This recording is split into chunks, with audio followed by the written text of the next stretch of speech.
অনেকক্ষণ গল্প আড্ডা করার পর এবার খাওয়া দাওয়া করতে বসে পড়লাম। তো দেখো একদম ঘরোয়া অনুষ্ঠান হচ্ছে, তাই ঘরোয়াভাবেই খাওয়া দাওয়া হচ্ছে এখানে।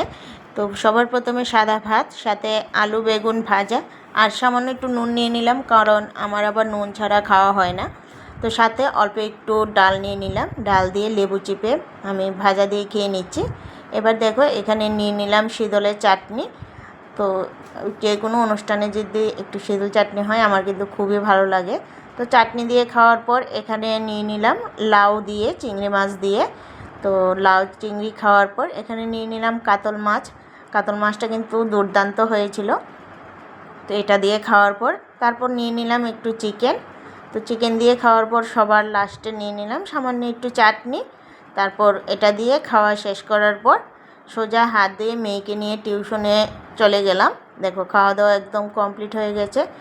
এবার টিউশনে যাওয়ার জন্য তৈরি হয়ে গেছি। দেখো আমরা কিন্তু টিউশনে চলে এসেছি। এখানে দেখো আমি বসে আছি একটা পুকুর পাড়ে।